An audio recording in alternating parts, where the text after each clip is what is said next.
Thank you for joining us. We'll get started with head coach Phil Neville. Yeah, evening, guys. Well, I thought it was a brilliant game of football, and what we saw in the first half was really what I really expected. Was that it was a team that was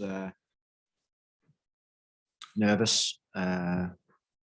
We think about all the scrimmages that we played in the games up in Charleston. Nothing was like the atmosphere and the occasion of tonight. And I knew that we would have to probably get over those nerves in the first 45 minutes. We didn't have any control in possession. We were really, really poor. Give away unforced errors, which then led to them having chances in the game. And the big plus was we went in at half-time 0.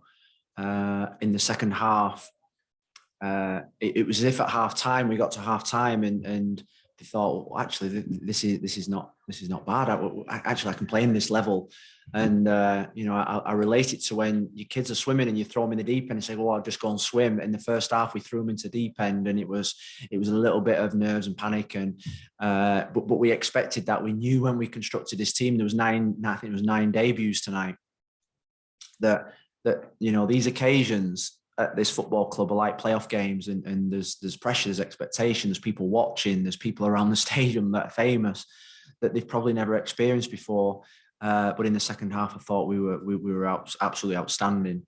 And I really, the thing I said to him at the end is that it probably was a game that we would have lost last year. It probably was a game that we showed the characteristics of why we chose these players. They headed free kicks away, they dug in, they slid tackles, they kept going. Every time there was a chance against us or a bit of a poor decision, as we thought, they never wobbled.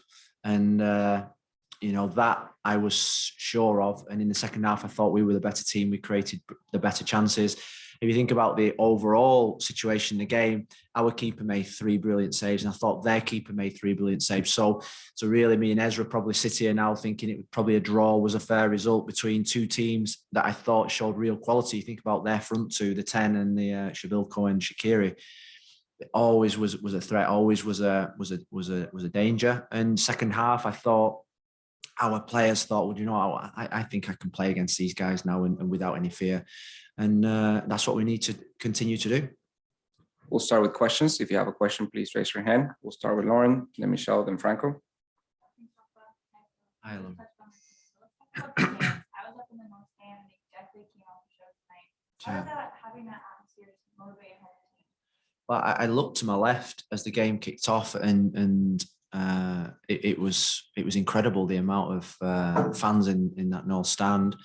It didn't look like there was a spare seat up there. The confetti, it reminded me of like a Boca River Plate type game where you come out and all the, I'm going to say, is it toilet roll that they throw or whatever we give them. It was big, and that's, I think that contributed to our performance in the first half when they came out and saw all that and they thought, oh wow, this is. Even like yesterday at training when Jorge and David were here, I just sensed there was so much excitement that it was the realization that they're playing for Inter Miami and they're now in men's football. They're now in the big league, and it was great to see them grow in the game. The fans were brilliant. Next question, Michelle, then Franco. Okay. Speaking of youth and big moments, Noah Allen. 17 years old, from playing a local youth club a few years ago to that.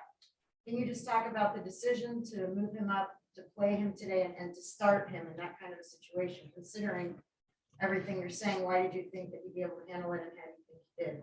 Well, I look at the first half performance. He was probably one of maybe 2-3 players that wasn't affected by it, and that was the 17-year-old kid hasn't been burned. The 17-year-old kid doesn't have any fear. He just went out there and played as if he was playing an MLS2 USL game. And we were super proud. An academy graduate, one of our own. And the boy, if he keeps his feet on the ground, the boy, if he keeps learning, has got a real good future, brilliant future at this football club. And, I actually thought when Brett Shea came on, Brett was outstanding too. Brett's been unlucky because he missed 7-8 days training, which meant that we had Noah to put in, but there was no doubt in my mind that Noah could handle this occasion. We worked really hard to get his registration through on time. And I think I alluded it into my press conference on Thursday that with this MLS2, we joined the MLS2 because we can bring our own up through on certain amount of occasions in the year. And this was one of the occasions that we brought Noah Allen up. And he did himself, his family, and the club really proud. And it was a proud moment. Next question, Franco, then Jose.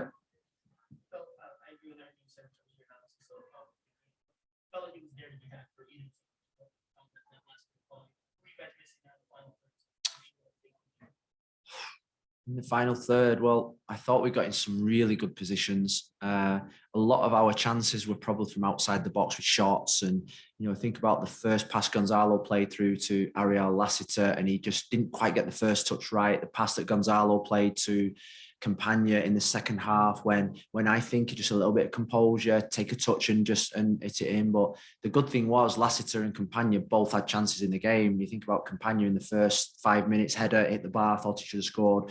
I thought he had two really good chances in the second half. So the real positive is that Lassiter and Campagna are getting real chances, and the provider, you think about the header in the first half, it was Gonzalo's chip, the pass through to Lassiter, the pass from Gonzalo to Campagna when I thought he just could have took a touch instead of just screwing it wide. So there's good combinations up there, and once Campagna gets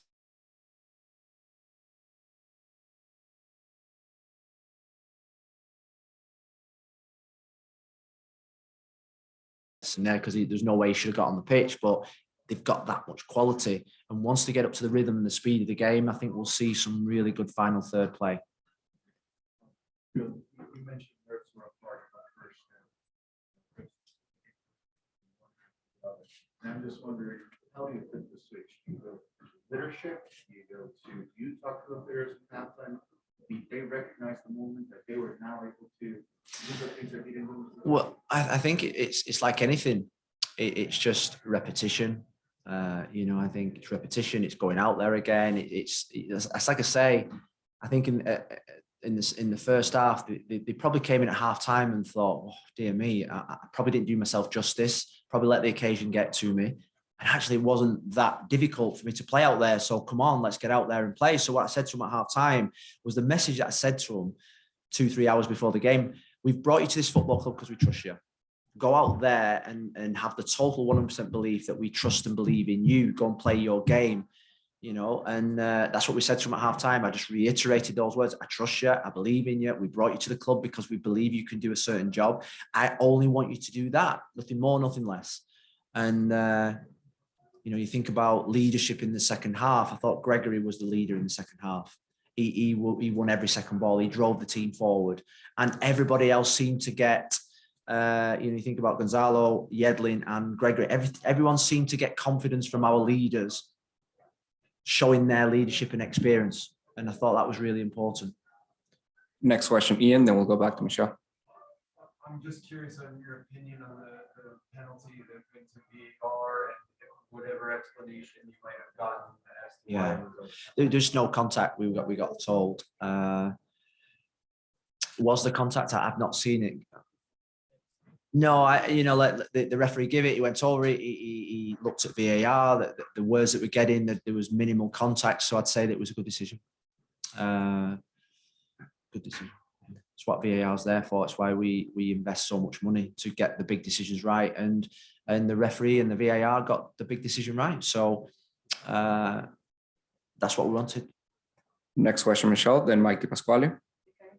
I wonder if you could give your evaluation of Yedlin and also Diop as well. He had some big saves. And what did you think of Yedlin also?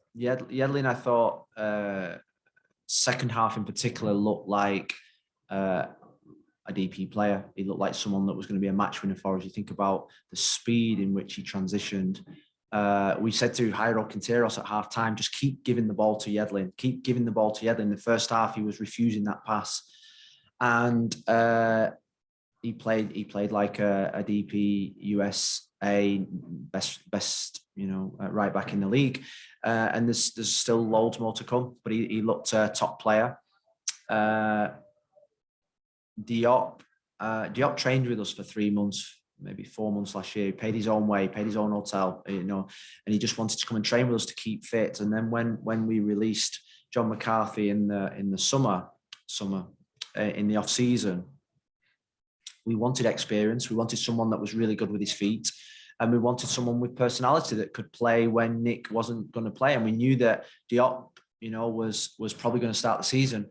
And I think he's. You think about the number 2 keeper in an MLS, they're probably going to play up to 6, 7, or 8 games a season. And you know, you think about, you know, that the games that we had last year before Nick came was games where we had bad form, with games where you need your keeper to keep you in games, and Diop's kept us in the game, and that's his job.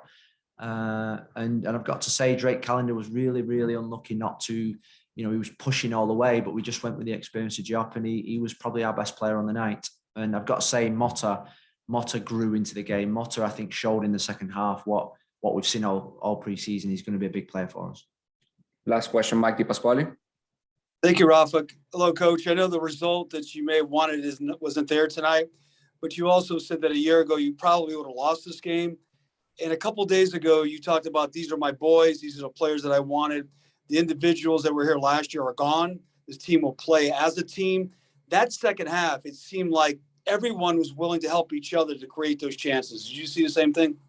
Yeah, I mean, you think about the amount of free kicks that they had on our left-hand side, where Shaqiri's got that wonderful left foot. You know, I thought we were like a wall, and you know, if the ball bounced, Quinteros dived in front of the way, Gregory dived in front of the way, Lowe marshaled them. So they're well drilled, and you know what? They all like each other, and I think that helps. You know, when you're in a family, I think that helps when you like each other, because you're willing to help your friend next to you. You're willing to trust the friend next to you. You think to yourself, I've got a team here that are all got each other's backs. They're like a band of brothers. And I still think we've got a shitload of work to do, but I'm going to say that every single day until I get what I want to get. And today was just a baby step forward. And the baby step forward was that we're now playing in the big league. The marathon has started. And we've got to make sure that we step up every single game, and we get used to the big occasions, and we get used to teams coming here and us having to handle the big occasion. We've got LAFC coming here in our next home game. It's going to be a real big occasion for this club, but we've got to be ready for it and prepared for it and have the courage to play in these games. And that's going to take time. That's the patience, I think, that the ownership were talking about yesterday, is that we're going to see good things. But there's also got to be a realization that with the young players, a new team, 9 debuts in the team, there's going to be times when it just doesn't look perfect. And we've just got to go with that until it does. Thank you, Coach.